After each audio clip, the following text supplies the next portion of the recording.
तो स्वागत है आपका एक नए वीडियो में। आज हम लोग जेपीएससी प्रीलिम्स पेपर 2 जो आपका झारखंड स्पेशल है, इसमें एक इम्पॉर्टेंट टॉपिक जिस टॉपिक का नाम है सीएनटी और एसपीटी एक्ट, जिससे अगर हम लोग देखें तो प्रीलिम्स में नंबर ऑफ़ क्वेश्चन इसमें 12 पूछे जाते हैं। सीएनटी की अगर हम लोग बात करें तो ये आपका छोटानागपुर काश्तकारी अधिनियम होता है और एसपीटी यानी कि संथाल परगना काश्तकारी अधिनियम, ठीक है। इसके बारे में हम लोगों को पढ़ना होता है। सीएनटी से आपका जो है वो 5 क्वेश्चन पूछता है, 5 क्वेश्चन एसपीटी से पूछता है और 2 क्वेश्चन जो है वो अन्य राज्यों में जो भी भूमि संबंधी कानून है उससे पूछा जाता है। तो आज हम लोग सीएनटी एक्ट के बारे में पढ़ना स्टार्ट करेंगे। जैसा कि आपको पता है सीएनटी जो एक्ट है, ये सीएनटी का जो ब्लूप्रिंट है वो आपका जॉन एच हॉफमैन साहब के द्वारा जो है वो रेडी किया गया था। और सीएनटी एक्ट जो है ये इस्टेब्लिश किया गया था 11 नवंबर 1908 ईस्वी को। और हम सभी को पता है कि भारतीय परिषद अधिनियम जो आपका 1892 में आता है, उसका एक धारा रहता है, धारा का नंबर है 5। तो धारा 5 में सीएनटी एक्ट के बारे में जो है वो जिक्र किया गया रहता है। आज हम लोग सीएनटी एक्ट क्यों आया, इसके पीछे का कितना क्या विद्रोह हुआ, क्या कारण रहा, वो सारा कुछ जानेंगे हम लोग, ठीक है ना। तो आज हम लोग जो ये सीएनटी एक्ट है इसका ये क्लास नंबर 1 होगा और धीरे धीरे हम लोग कम से कम 20 क्लास में सीएनटी को पूरा कंप्लीट करने का जो है प्रयास करेंगे। तो आपको पता होना चाहिए जो आपका छोटानागपुर काश्तकारी अधिनियम है यानी कि सीएनटी एक्ट, ये आपका 1908 में इस्टेब्लिश होता है, मतलब ये गठन लागू हो जाता है 11 नवंबर 1908 को। और सीएनटी की अगर हम लोग बात करें तो इसमें टोटल 19 अध्याय है यानी कि चैप्टर है और 2 से 71 धारा यानी कि सेक्शन है। आपको 19 चैप्टर का नाम याद होना चाहिए कि ये किस चैप्टर में कितना से कितना धारा है, ये आपको पता होना चाहिए। बाकी बात आपको 271 धारा याद करने की आवश्यकता नहीं है, आप 50 से 60 को धारा याद कर लीजिए, आपका काम जो है वो बन जाएगा। इससे क्वेश्चन जो है वो 5 पूछा जाता है, 5 सीएनटी से और 5 आपका एसपीटी से, और 2 क्वेश्चन जो है वो आपके अन्य राज्य का जो भूमि संबंधी कानून है वहाँ से पूछा जाता है। तो आज हम लोग थोड़ा सा इसका जो 19 चैप्टर है, इसका 19 चैप्टर का लिस्ट देख लेते हैं। इसके बाद जो है वो हम लोग इसकी जो मतलब कि इससे बनने का पीछे जो इसका बैकग्राउंड रहा है वो हम लोग देख लेंगे, ठीक है। तो अगर हम लोग सीएनटी की बात करें तो इसका जो चैप्टर नंबर 1 है, ये चैप्टर नंबर 1 का नाम है प्रारंभिक, और ये सेक्शन 1 से लेके सेक्शन 3 तक देखने को मिलता है। चैप्टर 2 जो है वो आपका काश्तकारों का वर्ग है और ये सेक्शन 4 से लेकर सेक्शन 8 तक देखने को मिलता है। चैप्टर नंबर 3 जिसका नाम है भूधारक, और ये सेक्शन 9 से लेकर सेक्शन 15 तक देखने को मिलता है। धारा इसके अलावा अध्याय 4 की बात करें तो यहाँ पे आपका अधिभोगी रैयत, जिसको हम लोग कायमी रैयत भी कहते हैं, और चैप्टर नंबर जो 4 है ये आपका सेक्शन 16 से 36 तक है। हम लोग डिटेल से एक एक करके चैप्टर को पढ़ेंगे, यहाँ पे केवल चैप्टर का नाम देख ले रहे हैं। चैप्टर नंबर 5 इसका नाम है खुदकट्टी अधिकार प्राप्त रैयत, ये आपका सेक्शन 37 है। वहीं अध्याय 6 की बात करें तो ये है आपका अनादि भोगी रैयत, जो कि सेक्शन 38 से लेकर 42 तक है। इसके अलावा अध्याय 7 की बात करें तो ये आपका अध्याय नंबर 4 से लेकर 6 में जो भी छूट प्राप्त भूमियाँ हैं ये आपका चैप्टर नंबर 7 में आ जाएगा, और इसका सेक्शन है सेक्शन 43। वहीं चैप्टर 8 की बात करें तो ये है आपका जोतों और भूधृतियों के पट्टे और अंतरण, ये सेक्शन 44 से 51 है। चैप्टर नंबर 9 है लगान के बारे में साधारण उपबंध, जो कि सेक्शन 51 से 63 तक देखने को मिलता है। अध्याय 9 का जो कि बाद में जोड़ा गया था, 9 का में हम लोग बंजर भूमि का बंदोबस्त देखते हैं, जो कि सेक्शन 63 का से लेकर 63 खा तक देखने को मिलता है। इसके अलावा चैप्टर नंबर 10 है आपका जो कि है भूस्वामी तथा काश्तकार के लिए प्रकीर्ण उपबंध, और ये जो है वो आपका सेक्शन नंबर आपका 64 से लेकर 75 तक देखने को मिलता है। अध्याय 11 की बात करें तो ये है रूढ़ि और संविदा, जो कि सेक्शन 76 से लेकर सेक्शन 79 ख तक देखने को मिलेगा। इसके अलावा अध्याय 12 की बात करें तो ये है अधिकार अभिलेख और लगानों का निर्धारण, और ये सेक्शन 80 से लेकर सेक्शन 100 का तक है। चैप्टर नंबर 13 की बात करें यानी 13 की, तो वो है भूमि संबंधी शर्तें एवं उनका रूपांतरण और अभिलेख, जो कि सेक्शन 101 से लेकर सेक्शन 117 तक देखने को मिलेगा। अध्याय 14 जो है वो है आपका भूस्वामियों की विशेषाधिकार युक्त भूमि का अभिलेख, जो कि सेक्शन 118 से लेकर सेक्शन 126 तक देखने को मिलेगा। चैप्टर नंबर 15 की बात करें तो वह है अधिकार अभिलेख तथा खुदकट्टी अधिकार वाले रैयत ग्रामीण मुखिया तथा अधिकारियों या फिर अधिकारियों के अन्य वर्गों की जो है बाध्यताएं, तो ये चैप्टर नंबर 15 है। और ये सेक्शन 127 से लेकर सेक्शन 134 तक देखने को मिलेगा। ये चैप्टर नंबर 16 जो है वो है आपका उपायुक्त द्वारा संज्ञेय विषयों की न्यायिक प्रक्रिया, जो कि सेक्शन 135 से 229 तक देखने को मिलेगा। इसके अलावा अध्याय 16 क्लॉज का भी है। इसमें बिहार एवं उड़ीसा लोक मांग वसूली अधिनियम 1914 के अधीन लगानों की वसूली की संक्षिप्त प्रक्रिया है, और ये आपका सेक्शन 229 क्लॉज का में आता है। अध्याय 17 की बात करें तो ये है आपका परिसीमा, जो कि सेक्शन 230 से लेकर 238 के बीच में देखने को मिलेगा। अध्याय 18 जो है वो है आपका मुंडारी खुटकटीदार के विषय में विशेष उपबंध, जो कि सेक्शन 239 से लेकर 256 तक देखने को मिलेगा। और अध्याय 19 की बात करें तो ये है आपका अनुपूरक उपबंध, जो कि सेक्शन 257 से लेकर 271 तक देखने को मिलेगा। तो ये केवल हम एक ओवरव्यू दे दिए हैं आपको। चैप्टर का नाम 19 चैप्टर है और कौन सेक्शन कहाँ से संबंधित है ये आपको तो अभी याद होगा नहीं। आप डेली बेसिस पे इसको देखते चलिएगा, याद करने का प्रयास कीजिएगा। अब हम लोग सबसे पहले इसका इतिहास जानते हैं कि ये CNT एक्ट बनने से पहले जो है वो क्या प्रोसीजर रहा है और क्यों यहाँ पे जो है वो CNT एक्ट लाने का जो है वो कार्य किया गया। सबसे पहले हम सभी को पता है कि 1757 में बैटल ऑफ प्लासी होता है और 1764 में बैटल ऑफ बक्सर होता है। तो जब आपका बैटल ऑफ बक्सर यानी कि बक्सर के युद्ध जब ब्रिटिशर्स के द्वारा जीत लिया जाता है, तो उसके बाद फिर जो है वो आपका 1765 ईस्वी में ही इलाहाबाद की संधि होती है। और इलाहाबाद की संधि होती है तो जिसके बाद जो है वो आपका ब्रिटिश कंपनी को जो है वो बंगाल, बिहार और उड़ीसा में जो है वो राइट यानी कि दीवानी प्राप्त करने का जो है वो अधिकार मिल जाता है। अब ये दीवानी अधिकार इन लोगों को मिल जाता है। अब इन लोग यहाँ से पैसा वसूलने का जो है इन लोगों को अधिकार हो जाता है। इसी के बाद से क्या होता है कि जो है वो बंगाल में धीरे धीरे द्विज शासन यानी कि डायरकी सिस्टम जो है वो स्टार्ट हो जाता है। इसमें क्या होता है द्विज शासन में दो तरह से शासन होता है। प्रशासन करने का काम दूसरा कोई करेगा और दीवानी अधिकार यानी कि टैक्स वसूलने का काम दूसरा कोई करेगा। सिंपल। यहाँ पे बताया गया दो तरह से शासन चलेगा, एक है दीवानी अधिकार और एक है आपका प्रशासन। जो प्रशासन करेगा वो उसको टैक्स वसूलने का अधिकार नहीं है, और जो जिसको टैक्स वसूलने का अधिकार है उसको प्रशासन का कोई भी जिम्मेदारी संभालना नहीं है। कहने का मतलब है आप है राजा, राजा को इस देश में सारे विकास संबंधी कार्यों को पूरा करना है, लेकिन राजा को टैक्स लेने का अधिकार नहीं है। तो फिर वही बात हो गया ना कि पैसा तो आ जा रहा है कंपनी के पास, लेकिन उसको विकास संबंधी कार्य नहीं करना है, और विकास संबंधी कार्य करना है राजा को, लेकिन राजा के पास पैसा आ ही नहीं रहा है। ठीक है। तो ये यहाँ पे द्वैत शासन के द्वारा हम लोगों को देखने को मिलता है। दीवानी में क्या है कि राजस्व संग्रह करने का अधिकार इसको मिल गया है और इसको कोई भी जिम्मेवारी नहीं मिला है, यानी कि इसको विकास संबंधी कार्य कोई भी नहीं करना है। कंपनी को केवल पैसा लूटना है, पैसा लेना है टैक्स के रूप में, और उसको कोई भी काम धाम नहीं करना है। प्रशासन की बात करें तो इसको जिम्मेवारी है विकास संबंधी कार्य, लेकिन इसको कोई भी अधिकार नहीं है और इसको कोई भी जो है वो आपका ये राइट्स नहीं मिला है, मतलब ये टैक्स वगैरह वसूलने का। ठीक है। कहने का मतलब क्या है कि एक तरफ कंपनी है जिसके पास राजस्व तो है यानी कि पैसा तो है, बट उसके पास कोई भी जिम्मेवारी नहीं है, और दूसरी तरफ नवाब है यानी कि राजा है जिसके पास पैसा यानी कि राजस्व तो नहीं है, लेकिन उसको जिम्मेदारी है विकास संबंधी कार्य पूरा करने के लिए।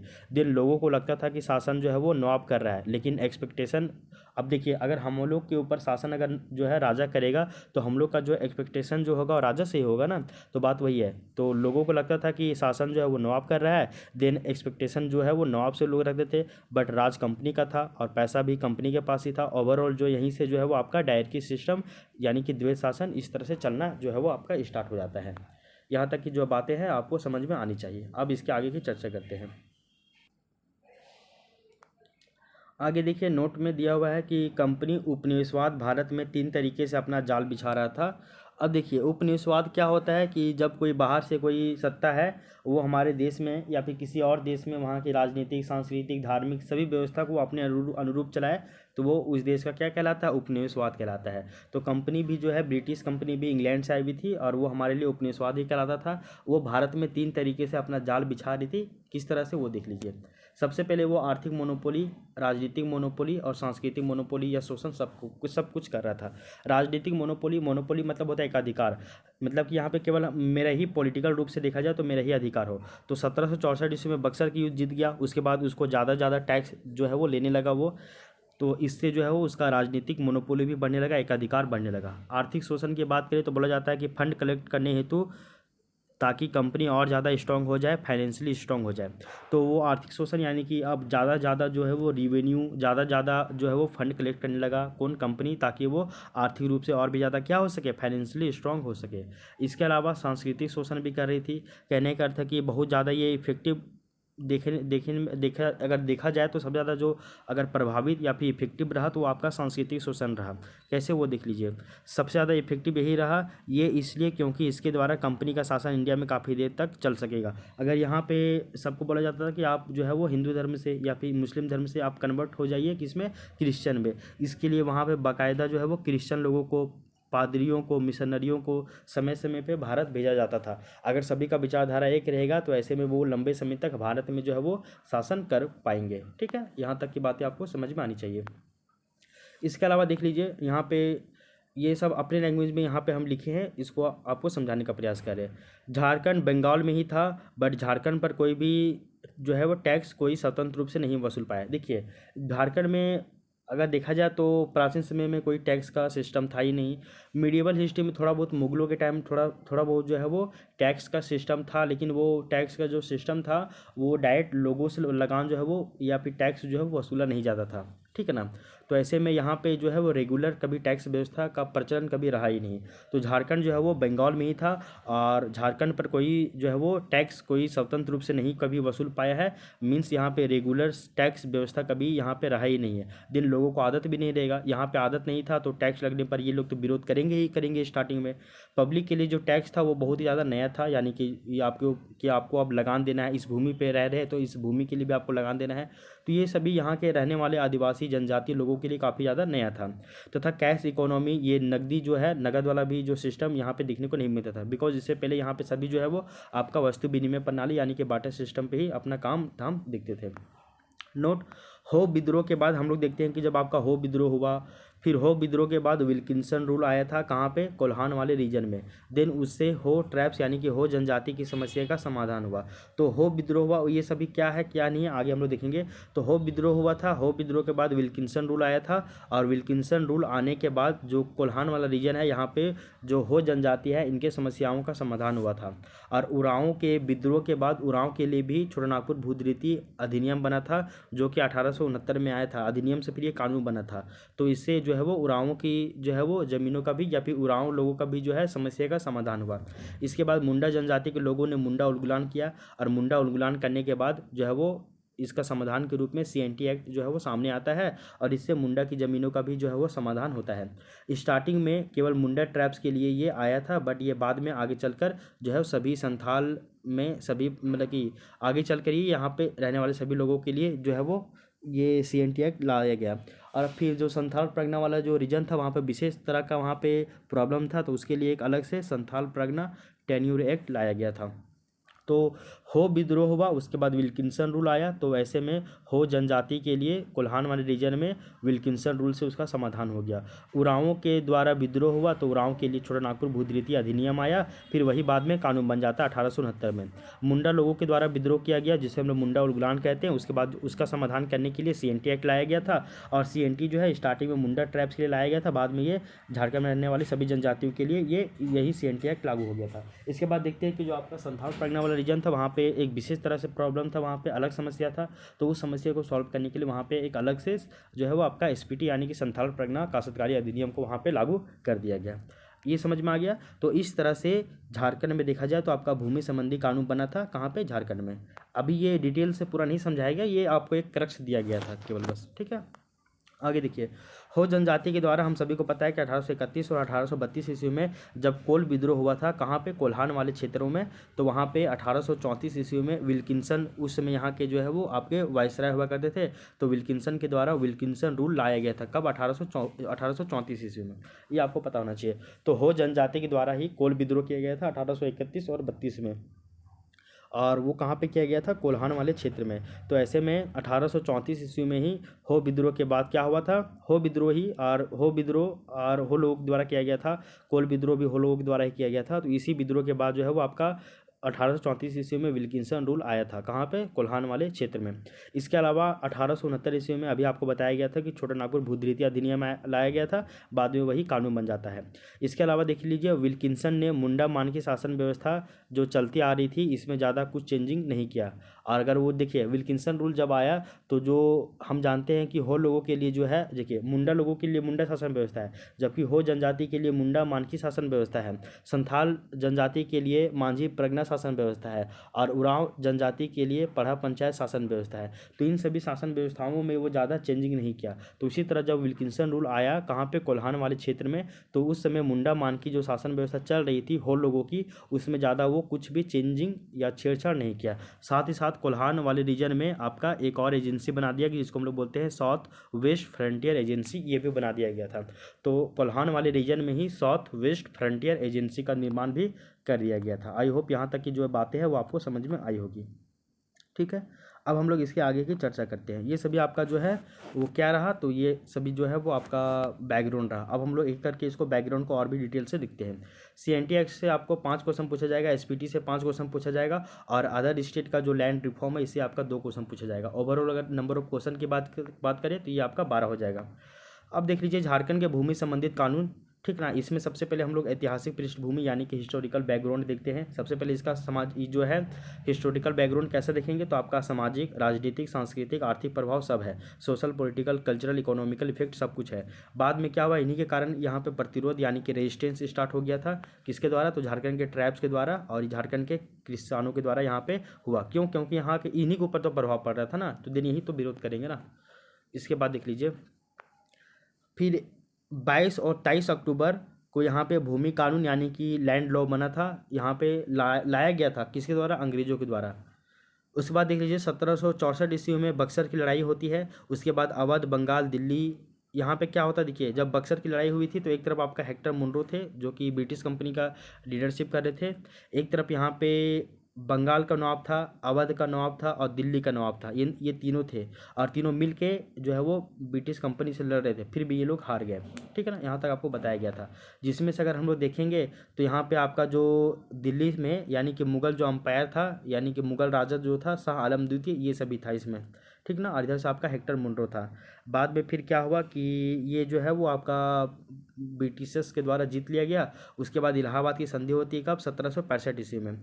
रॉबर्ट क्लाइव इंडिया आता है और उसके बाद 2 ट्रीटी यानी कि 2 को संधि करता है। उसके बाद वो लंदन चला जाता है। ठीक ना, और उस संधि में क्या हुआ कि यहाँ से फिर जो है वो यहाँ पे टैक्सेशन राइट्स यानी कि दीवानी अधिकार मिल गया। कहाँ पे? बंगाल, बिहार और उड़ीसा के ऊपर। अब देख लीजिए दीवानी अधिकार जो है वो आपका यानी कि सिविल राइट्स, यहाँ पे क्या हो गया, इसका अर्थ होता है राजस्व संग्रह करने का अधिकार, और ईस्ट इंडिया कंपनी के द्वारा जो है वो यहाँ से जो है वो टैक्स लेना या फिर टैक्स कलेक्ट करना जो है वो कर लेना स्टार्ट हो जाता है। इसके बाद अगर हम लोग उपनिवेशवाद की बात करते हैं, कॉलोनिज्म की बात करते हैं, तो हम सभी को पता है कि जो है वो कंपनी हमारे यहाँ पे जो है वो आई हुई थी, एक कंपनी, ब्रिटिश कंपनी। तो वो हमारे ऊपर जो है वो एक तरह से उपनिवेशवाद था। हमारी वो राजनीतिक, आर्थिक, सांस्कृतिक सभी तरह का जो है वो अपना वो फैसला ले रहा था। हम लोग संप्रभु नहीं थे, हम लोग सोवरेन नहीं थे, और हमारे ऊपर उन लोग का शासन चल रहा था। और वो हमारे यहाँ कैसा नीति बनेगा कैसा नहीं बनेगा सारा वो अपने अनुसार से जो है वो डिसाइड कर रहा था। उपनिवेशवाद की अगर बात करें तो यहाँ पे देखा जाता है कि कंपनी जो है वो 3 तरीके से अपना अपना यहाँ पे जो है वो जाल बिछा रहा था इंडिया में। अभी आपको बताया गया था, एक है राजनीतिक एकाधिकार, एक है आर्थिक शोषण और एक है आपका सांस्कृतिक उपनिवेशवाद। राजनीतिक एकाधिकार जो है वो आपका स्थापना यहाँ पे जो है कि यहाँ पे हम लोग जो है वो अपना ब्रिटिश राज्य स्थापित करेंगे, इसके लिए कर रहे थे। यहाँ पे लोग बाकायदा इसके लिए युद्ध कर रहे थे, संधि कर रहे थे। इसके अलावा यहाँ पे लोग हड़प नीति यानी कि जिसको हम लोग बोलते हैं डॉक्ट्राइन ऑफ लैप्स, ये अपना रहे थे। आर्थिक शोषण की अगर हम लोग बात करें तो यहाँ पे लोग अपने आप को सुदृढ़ करने के लिए, अपने आप को यहाँ पे जो है वो स्ट्रॉन्ग करने के लिए आर्थिक शोषण कर रहे थे। इसमें वो भूमि संबंधी कानून ला रहे थे, लगान संबंधित कानून ला रहे थे, वन संबंधित कानून ला रहे थे। साथ ही साथ यहाँ पे डी इंडस्ट्रियलाइजेशन ला रहे थे यानी कि विऔद्योगिकीकरण भी ला रहे थे, विऔद्योगिकीकरण ला रहे थे। अगर हम लोग सांस्कृतिक उपनिवेशवाद की बात करें तो हम सभी को पता है कि 1813 का जो चार्टर एक्ट आया था, इसके बाद यहाँ पे जो है वो सांस्कृतिक उपनिवेशवाद भी स्टार्ट हो गया था। इसका पर्पस क्या था कि लॉन्ग टर्म तक हम लोगों को यहाँ पे जो है वो आपका इंडिया में शासन करना है। इसके लिए यहाँ पे वेस्टर्न जो शिक्षा पद्धति था इसको यहाँ पे इंट्रोड्यूस किया गया। मिशनरियों का यहाँ पे प्रभाव हुआ, यहाँ पे मिशनरी लोग काफ़ी ज़्यादा आने लगे। साथ ही साथ यहाँ पे धर्मांतरण ये सभी भी करवाया जाने लगा। Impact of western education system, यहाँ पे कन्वर्जेंस करवाया गया। इसके अलावा इन्फ्लुएंस ऑफ मिशनरीज, ये सभी यहाँ पे देखने को मिलता है। अगर हम लोग देखें तो राजनीतिक एकाधिकार जो है वो आपका यहाँ पे स्थापना हेतु ब्रिटिश राज्य स्थापित करने हेतु राजनीतिक एकाधिकार कर रहे थे। आर्थिक शोषण अपने आप को सुदृढ़ करने के लिए, और सांस्कृतिक उपनिवेशवाद या फिर सांस्कृतिक शोषण जो है वो आपका लॉन्ग टाइम तक यहाँ पे जो है वो शासन करने के लिए ये कर रहे थे। कहने का अर्थ है ये तीनों जो है वो एक ही साथ लगभग पैरेलल रूप में हम लोगों को देखने को मिलता है। आई होप यहाँ तक की बातें जो है वो आपको समझ में आ रही होगी, ठीक है ना। यहाँ तक पूरा आपको डिटेल से समझ में आ रहा होगा। इसके बाद हम लोग आगे की चर्चा करते हैं। इसके बाद देख लीजिए सबसे पहले क्या हुआ कि फिर इसके बाद लॉर्ड कॉर्नवालिस के समय में ही 1793 ईस्वी में एक बंदोबस्त आता है जिसको हम बोलते हैं अस्थाई बंदोबस्त। इंग्लिश में इसी को ही परमानेंट सेटलमेंट एक्ट कहा जाता है। ये क्या है वो देख लीजिए। तो इसके बारे में बताया जाता है कि छोटानागपुर का जो क्षेत्र है यानी कि झारखंड को ही कहा जा रहा है, बोला जा रहा है कि ऐतिहासिक रूप से किसी मजबूत एवं केंद्रीकृत शासन व्यवस्था का भाग नहीं रहा है। तो झारखंड जो है वो कभी भी किसी मजबूत और केंद्रीकृत जो है शासन व्यवस्था इसका वो भाग नहीं रहा है। मुगल साम्राज्य के दौरान कुछ स्थानीय शासकों के साथ संबंध तो बने, परंतु यह जनजातीय समूहों में और यहाँ पे रहने वाले जो ग्रामीण जनसंख्या पर है यहाँ पे जो है वो किसी भी तरह का वो प्रभाव जो है वो नहीं रख पाए। विभिन्न जनजातीय समूहों की अपनी अपनी स्वशासन व्यवस्था थी, आपको बताया गया था, और वो जो जनजाति है वो उन्हीं शासन व्यवस्था के द्वारा ही नियंत्रित होते थे। जैसे कि मुंडा मान की शासन व्यवस्था अकबर के समय या फिर अकबर के शासनकाल में ही वहाँ पे भी चल रही थी, और उस समय जो है वो दीवानी जो है वो आपका टोडरमल की देख रेख में 1582 ईस्वी में मालगुजारी की व्यवस्था लागू की गई। अच्छा ठीक है, देख लीजिए जब आपका मुगल काल चल रहा था तो उस समय भी हम लोग देखते हैं कि अकबर के शासनकाल के समय में भी मुंडा मान की शासन व्यवस्था चल रहा था, जिसमें जो दीवानी अधिकार जो था वो टोडर मल के द्वारा जो है वो लिया जा रहा था। इसके अलावा हम सभी को पता है 1582 ईस्वी में मालगुजारी व्यवस्था भी लागू किया गया था नागवंशी शासकों के समय।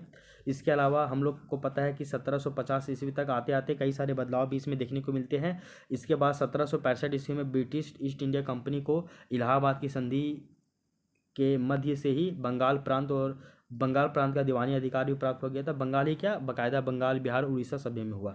हम सभी को पता है क्या बताया जा रहा है कि झारखंड का जो क्षेत्र है वो कभी भी किसी भी केंद्रीकृत शासन व्यवस्था के अंतर्गत नहीं रहा है। यहाँ पे कभी भी टैक्स व्यवस्था जो है वो इंट्रोड्यूस हो ही नहीं पाया है। फिर आपका जो यहाँ के जनजाति लोग जो है वो अपने अपने शासन व्यवस्था के अनुसार ही वो लोग कंट्रोल यानी कि नियंत्रित हुआ करते थे। फिर हम लोग को ये भी पता है कि जब वो मुगल काल आया, जैसे कि अकबर के शासनकाल के समय में भी यहाँ पे मुंडा मान की शासन व्यवस्था चलता आ रहा था, और यहाँ पे जनजातियों से जो टैक्स लेने का जो अधिकार था वो केवल मतलब कि टोडरमल जो है वो जनजातियों से टैक्स नहीं बोलिए, मतलब कि वो मुंडा मान की शासन व्यवस्था से ही एक तरह से देखिएगा थोड़ा बहुत टैक्स लेता था और वो अकबर को पहुँचा देता था। इसके बाद हम लोग देखते हैं कि 1582 ईस्वी में यहाँ पे मालगुजारी व्यवस्था स्टार्ट हो गई थी।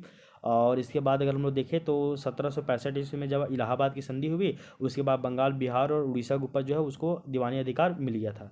ये सभी बातें आपको जो है वो पता होनी चाहिए। आगे देख लीजिए, ईस्ट इंडिया कंपनी से प्राप्त हुआ छोटानागपुर बंगाल प्रांत का ही एक भाग था। हम सभी को पता है कि देखिए बंगाल जो है, बंगाल में झारखंड आता था, और बंगाल जो है वो आपका ईस्ट इंडिया कंपनी के अंतर्गत ही वो था। हम सभी को पता है कि 1765 में बंगाल में भी, बिहार में भी और उड़ीसा में भी, तीनों में भी दीवानी अधिकार यानी कि टैक्सेशन राइट्स वो कंपनी को मिल रहा था। तो ऐसे में बंगाल से वो टैक्स लेना स्टार्ट किया। जब बंगाल से टैक्स लेना स्टार्ट किया यानी कि मतलब वो झारखंड से भी टैक्स लेना स्टार्ट किया, क्योंकि झारखंड उसमें बंगाल में ही था। इसके बाद देख लीजिए, अतः कंपनी के द्वारा इस क्षेत्र में या इस क्षेत्र से राजस्व प्राप्ति को लक्ष्य बनाया गया। 1767 ईस्वी में हम सभी को पता है कि सिंहभूम पर नियंत्रण के पश्चात झारखंड में ब्रिटिश ईस्ट इंडिया कंपनी ने अपना विस्तार आरंभ कर दिया था। हम सभी को 1767 ईस्वी में ही हम सभी को पता है कि जो है वो ब्रिटिश कंपनी जो है वो सिंहभूम के रास्ते ही झारखंड में प्रवेश करती है। उससे पहले झारखंड में ये प्रवेश नहीं की थी। 1765 में तो इलाहाबाद का संधि हुआ, 1764 में तो बक्सर की युद्ध हुआ, 1767 में ही समझिए कि तुरंत वो ब्रिटिश कंपनी जो है वो झारखंड में भी इंटर कर जाती है सिंहभूम के रास्ते, और उसके बाद जो है यहाँ पे अपना वर्चस्व धीरे धीरे वो जमाने लग जाती है। यहाँ तक ये बातें जो है आपको समझ में आ गई है। नोट, अंग्रेजों का झारखंड में प्रारंभिक प्रवेश जो है वो आपका सिंहभूम से हुआ था। ये हम सभी को पता है कब हुआ था, तो 1767 ईस्वी में बना था। आगे देखिए, परमानेंट सेटलमेंट एक्ट यानी कि जो आपका स्थायी बंदोबस्त है, इसके कारण किसानों के ऊपर बहुत ज़्यादा क्या होने लगा, बोझ बढ़ने लग गया था। और किसका, तो लगानों का। उसके बाद झारखंड में कोई भी केंद्रीकृत प्रशासन की कभी आदत ही नहीं रही थी, बट स्थानीय प्रशासन की आदत तो थी, बट वो अपने अनुसार ही थी। देन यहाँ पे जो है जैसे कि मुंडा मान की शासन व्यवस्था था, हो लोगों के था, हो लोगों के लिए था, हो जनजाति के लिए। इसके अलावा मुंडा शासन व्यवस्था जो है वो आपका मुंडा जनजाति के लिए था, और मुंडा मान की शासन व्यवस्था हो लोगों के लिए था। उरांव लोगों के लिए पढ़ा पंचायत है। मांझी प्रगना शासन व्यवस्था संथाल जनजाति के लिए है। तो उनके द्वारा ही यहाँ पे जो है वो कंट्रोल हुआ करते थे। और जब ये आया तो इससे लोग तो परेशान होंगे ही। अब थोड़ा सा देख लीजिए बंगाल के बारे में बताया जा रहा है कि बंगाल में झारखंड, बिहार, बांग्लादेश, उड़ीसा ये सभी इसमें आते थे, और वर्तमान के जो है वो सभी इसी में शामिल थे। और सदान कौन है कौन नहीं है इसकी परिभाषा अभी तक हम लोगों को क्लियर नहीं हुआ है। सदान के बारे में एक पॉइंट हम लोग जानते हैं कि जो झारखंड के मतलब कि मूल निवासी है, लेकिन वो गैर जनजाति है। तो मूल निवासी गैर जनजाति, अगर वो जनजाति है तो वो तो आपका जनजाति में ही शामिल हो जाएगा, लेकिन वो मूल निवासी के साथ साथ वो यहाँ के गैर जनजाति है, तो उसी को हम लोग सदान कहते हैं। ऐसा एक कहा जाता है, कोटेशन है। आगे देखिए, अस्थायी बंदोबस्त के द्वारा ज़मीनें जो है वो नीलाम कर दी जाती थी और टैक्स के लिए, और ये लॉन्ग टर्म तक यही चला था, बट ये फेल हो गया था ये व्यवस्था। कौन व्यवस्था? अस्थायी बंदोबस्त। आगे देखिए, हम सभी को पता है कि परमानेंट सेटलमेंट जो है वो लॉर्ड कॉर्नवालिस के समय 1793 ईस्वी में लाया गया था, और कंपनी को एक अस्थाई यानी कि फिक्स अमाउंट का टैक्स मिलना यहाँ से स्टार्ट हो गया। अस्थाई बंदोबस्त मतलब ये क्लियर है कि आपको अस्थाई रूप से यानी कि फिक्स अमाउंट मिलेगा, या तो महीना में 25 रुपया, साल में 100 रुपया, या ऐसे करके कुछ भी फिक्स कर दिया जाता था, और उसी के अनुसार जो है वो आपको टैक्स लेना या फिर देना होता था। यहाँ तक की बातें जो है वो आपको समझ में आ गई होगी। थोड़ा थोड़ा जल्दी जल्दी चल रहे हैं क्योंकि ज़्यादा टाइम नहीं दे सकते हैं।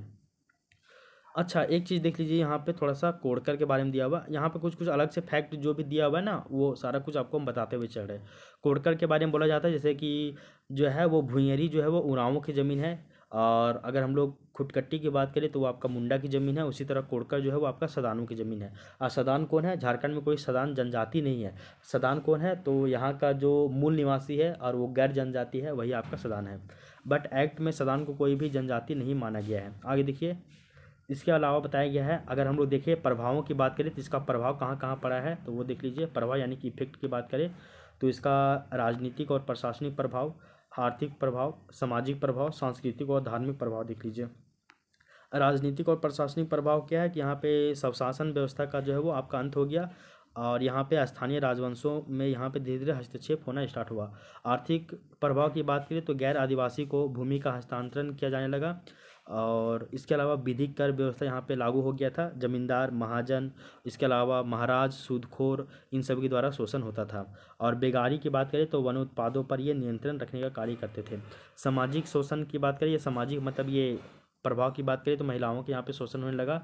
और इसके अलावा सांस्कृतिक और धार्मिक प्रभाव की बात करें तो यहाँ पे मिशनरियों का प्रवेश हुआ। इससे सन्न धर्म की जो है वो काफ़ी ज़्यादा अवहेलना होने लगी, और धीरे धीरे यहाँ से धर्मांतरण जो है वो स्टार्ट हो गया था। अगर यहाँ पे और कुछ देखें, नोट, सदानों की परिभाषा अभी तक जो है वो नहीं बन पाई है। लैक एसटी इन सभी के लिए योजना तो आती है, बट सदानों के लिए कोई भी योजना आती नहीं है, क्योंकि सदान तो आज तक डिफाइन ही नहीं है, तो कैसे बोल दीजिएगा आप। आगे देख लीजिए, हम सभी को पता है कि आगे देख लीजिए कि अगर कोई भी व्यक्ति बहुत ही स्वभाव इस बोलते हैं कि बहुत ही व्यक्ति अगर कोई भी देखिए, जनजाति के बारे में बोला जाता है कि वो जो जनजाति लोग होते हैं वो बहुत ही ज़्यादा स्वाभिमानी स्वभाव के लोग होते हैं। ऐसे में उन समाजों के ऊपर अगर आप इस तरह का कोई भी शोषण या फिर कोई भी दबाव डालिएगा तो वो लोग तो रिवोल्ट करेगा ही ना, फिर ऐसे में तो विद्रोह करेगा ही। तो विद्रोह के पीछे ये सभी कारण है, इन सभी कारण विद्रोह होता है। इसके अलावा देख लीजिए, जब अस्थायी बंदोबस्त लाया, लगान लेना स्टार्ट किया, उनकी ज़मीनों का हस्तांतरण किया जाने लगा, उनका धर्मांतरण किया जाने लगा, उनके ऊपर शोषण किया जाने लगा, तो ऐसे में वहाँ के जनजातियों के द्वारा विद्रोह भी किया गया था। और हम सभी को पता है जैसे कि 1770 में और 1770 से लेकर 1833 के बीच में आपका हो विद्रोह हुआ। 1831 और 32 में कोल विद्रोह हुआ। 1832 में फिर आपका भूमिज विद्रोह भी होता है। 1793 से लेकर 1832 के बीच में मुंडा विद्रोह होता है। 1895 से लेकर 1900 ईस्वी तक आपका बिरसा उलगुलान होता है। 1770 से लेकर 1818 तक आपका चेरो विद्रोह होता है, और कोल विद्रोह कोल्हान वाले क्षेत्र में होता है 1831 और 32 में। इसके अलावा फिर हम लोग को पता है कि 1834 ईस्वी में आपका विल्किंसन रूल आता है, कहाँ पे? कोल्हान वाले रीजन में। इसके बाद 1869 ईस्वी में छोटानागपुर भूदिलिती अधिनियम आता है, इसको हम लोग भूदिलिती को बोलते हैं, लैंड टेन्योर कहते हैं। और कोल्हान वाले क्षेत्र में आपका कोल विद्रोह हुआ था, वहाँ पर फिर आपका विल्किंसन रूल लाया गया था। कब? तो आपका 1834 ईस्वी में। यहाँ तक क्या पता है आपको बातें।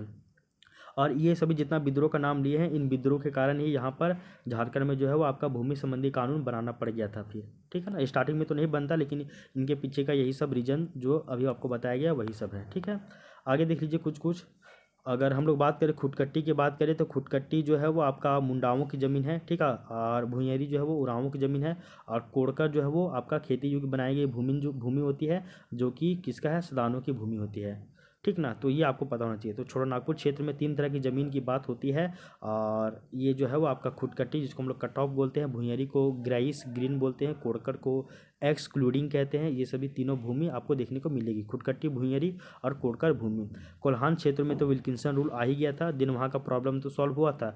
बट और अन्य जो क्षेत्र है वहाँ पे आपका कोई भी मतलब कि सॉल्यूशन नहीं आया था। वहाँ पे भूमि संबंधी कानून जो है वो और भी अपना विकराल रूप ले रहा था, ठीक है।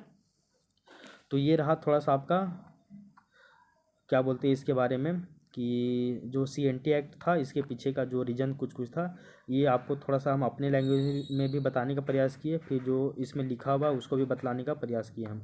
अब हम लोग इसके आगे की चर्चा करते हैं, उसको भी थोड़ा सा आप देख लीजिए, ठीक है।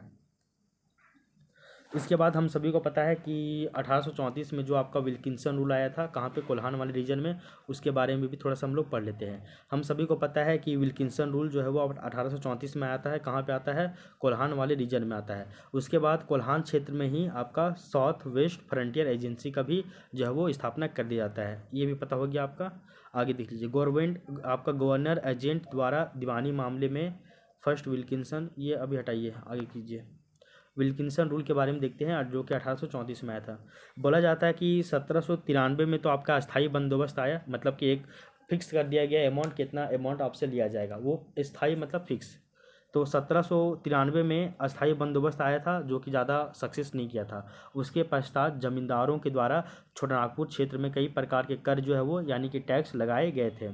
और 1816 ईस्वी में, कब, तो आपका 1816 ईस्वी में छोटानागपुर क्षेत्र में जो है वो रामगढ़ मजिस्ट्रेट के अंतर्गत आता था। देखिए, जब हम लोग बात करते हैं 1816 में, तो 1816 ईस्वी में जो छोटानागपुर क्षेत्र जो है वो आपका किसके अंतर्गत आता था, तो वो आपका रामगढ़ मजिस्ट्रेट के अंतर्गत आता था, जो शेर घाटी एवं चतरा में क्रमशः न्यायालयों की जो है वो निर्णय लिया करते थे।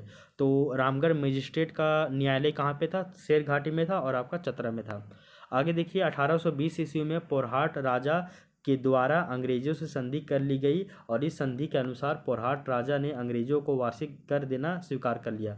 तो पोरहाट राजा और अंग्रेजों के बीच में संधि होता है, उसके बाद वहीं से जो है वो आपका वार्षिक कर देना और लेना जो है वो स्टार्ट हो जाता है। आगे देखिए, किंतु कोल्हान क्षेत्र में रहने वाले जो आपका हो जनजाति था, वो अपने पारंपरिक मुंडा मानकी शासन व्यवस्था के प्रति बहुत ही ज़्यादा क्या थे, सेंसिटिव थे, बहुत ही ज़्यादा संवेदनशील थे। और इसके परिणाम स्वरूप 1832 और 1833 ईस्वी में एक हिंसक कोल विद्रोह देखने को मिलता है, जिसके प्रमुख नेता की बात करें तो वह है आपका सिंदराय और बिंदराय मानकी। तो सिंदराय मानकी और बिंदराय मानकी जो है वो आपका झारखंड में कोल विद्रोह के ये लीड कर रहे थे।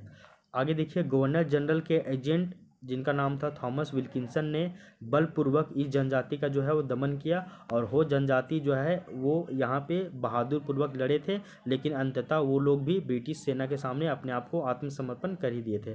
उसके बाद थॉमस विल्किंसन के द्वारा कोल्हान क्षेत्र में स्वशासन व्यवस्था जारी रखने की अनुमति दी, कि आप यहाँ पे जो है वो अपना मुंडा मान की शासन व्यवस्था को अपना जो है वो जारी रख सकते हो, उसको आप चला सकते हैं। इसके साथ ही साथ कोल्हान क्षेत्र को सीधे ब्रिटिश नियंत्रण में रख लिया गया, और यहाँ पे एक अलग प्रशासनिक जो है वो क्षेत्र बना दिया गया, जिसको हम लोग बोलते हैं दक्षिण पश्चिम सीमांत एजेंसी का जो है वो निर्माण कर लिया गया, जिसका जो है मुख्यालय आपका कहाँ पे बनाया गया, तो चाईबासा में बनाया गया। और इस क्षेत्र के प्रशासनिक जिम्मेदारी जो है वो आपका गवर्नर जनरल के एजेंट के द्वारा किया जाना था। और ऐसे में जो पहले आपका गवर्नर जनरल में जो पहले जो एजेंट बनते हैं, जिनका नाम रहता है थॉमस विल्किंसन, क्या नाम रहता है, तो उनका नाम जो है वो थॉमस विल्किंसन रहता है। तो वही जो है यहाँ पे बताया गया था। सबसे पहले आपको पता होना चाहिए कि कोल्हान वाले रीजन में जो है वो आपका क्या बनाया गया था, तो कोल्हान वाले रीजन में जो है वो आपका साउथ वेस्ट फ्रंटियर एजेंसी बनाया गया था, जिसका जो मुख्यालय है वो आपका चाईबासा रखा गया था। और ऐसे में इसमें क्या होता है कि साउथ वेस्ट फ्रंटियर एजेंसी में एगो गवर्नमेंट का एजेंट होता है, वही दीवानी मामले में वही आपका जस्टिस भी करता है, न्याय भी करता है, और वही एडमिनिस्ट्रेटिव यानी कि प्रशासनिक जो है वो अधिकार उनको प्राप्त होता है, वही देखरेख करता है। और ऐसे में जो पहला एजेंट बना था उनका नाम था थॉमस विल्किंसन। क्या नाम था? Thomas Wilkinson. तो इस बात को भी आप यहाँ पे जो है वो ध्यान में रख लीजिएगा। तो विल्किंसन रूल आपको पता है 1834 में आया, 1793 में स्थायी बंदोबस्त आया था लॉर्ड कॉर्नवालिस के समय में, और विल्किंसन रूल जो है वो आपका थॉमस विल्किंसन के समय में आया था। कहाँ पे? तो आपका कोल्हान वाले क्षेत्र में। क्यों आया था? क्योंकि वहाँ पे जो रह रही हो जनजाति है वो अपने पारंपरिक शासन व्यवस्था के लिए बहुत ही ज़्यादा क्या था उन लोग, ये था, उसको बोलते हैं ना हम लोग, बहुत ही सेंसिटिव था, बहुत ही संवेदनशील था। तो ऐसे में वो लोग तो विद्रोह करेंगे ही ना भाई। तो ये आपको पता होना चाहिए, यहाँ तक की बात है। इसके बाद देख लीजिए, हम सभी को पता है कि बताया जाता है कि कोल्हान में हो ट्रैप्स जो है वो अभी भी जो है वो ये आपका आपका कोल्हान, ये आपका कोल्हानिस्तान नाम का एक अलग देश बनाना चाहते हैं, और इसका आधार जो है वो आपका विल्किंसन रूल दी गई है। अच्छा देख लीजिए, कोल्हान वाला जो रीजन है, कोल्हान की अगर हम लोग बात करें तो कोल्हान जो है आपका सरायकेला खरसावां पूर्वी सिंहभूम में थोड़ा सा एरिया लेके बोला जाता है। और कोल्हान वाले रीजन में अभी भी वहाँ पे विद्रोह होते रहता है, अभी भी 2026 में भी अभी विद्रोह वहाँ पे देखने को मिलता है। वहाँ पे अभी भी बोला जाता है कि जैसे खालिस्तान उसी तरह कोलिस्तान नामक एक अलग देश बनाने का ही वो लोग मांग कर देता है, ठीक ना।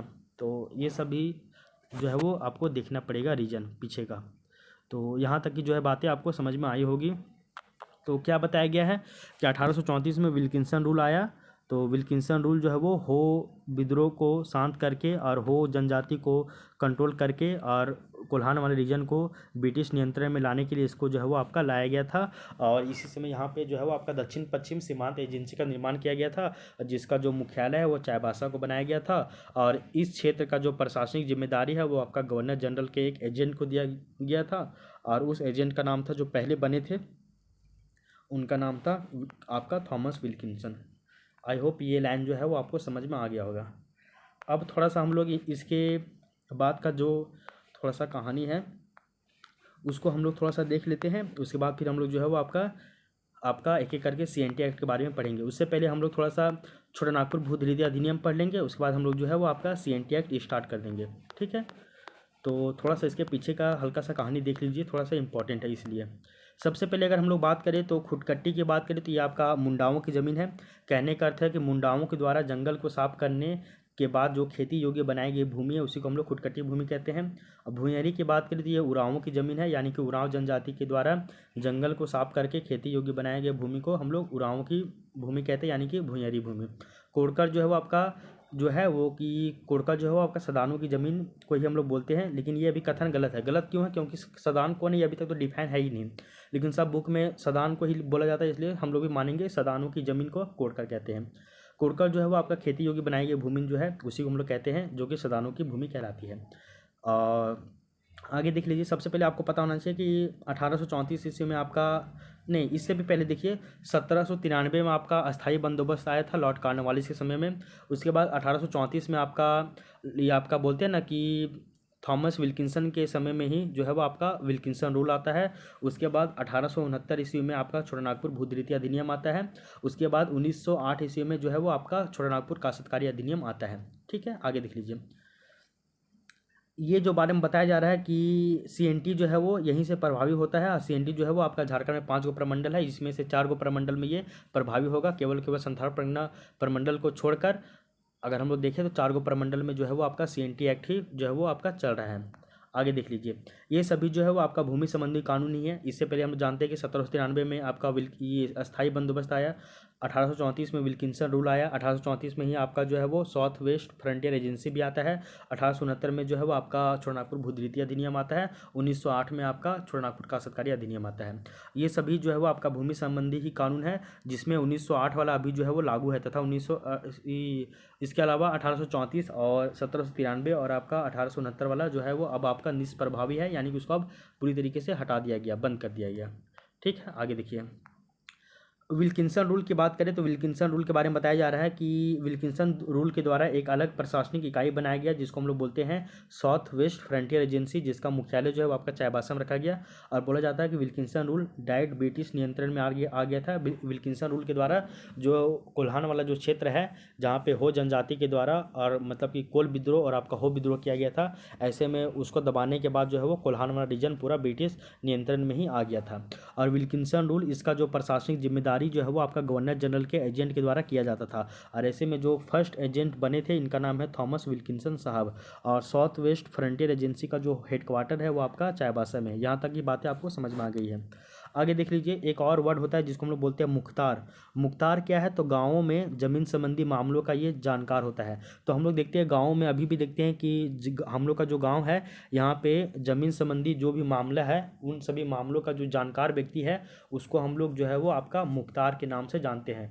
तो गाँवों में जमीन जमीन संबंधी मामलों का जो जानकार होता है उसको हम लोग मुख्तार कहते हैं। ठीक है, आई होप यहाँ तक की जो बातें हैं वो आपको समझ में आ गई होगी डिटेल से।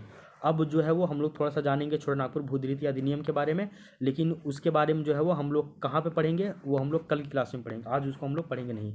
तो थोड़ा सा हम लोग छोटानागपुर भूदरीति अधिनियम पढ़ेंगे और उसके बाद फिर हम लोग इसका जो है वो थोड़ा सा शॉर्ट नोट्स पढ़ के उसके बाद हम लोग चैप्टर 1 से इसको स्टार्ट कर देंगे। ठीक है, और चैप्टर वाइज हम लोग इसको पढ़ते चलेंगे तो बहुत ही जल्दी जो है वो आपका ये कंप्लीट हो जाएगा। ठीक है, तो CNT एक्ट आप मान लीजिए कि कम से कम 20 से 25 को क्लास लगेगा और 25 क्लास में आपका CNT एक्ट पूरा जो है वो कंप्लीट हो जाएगा।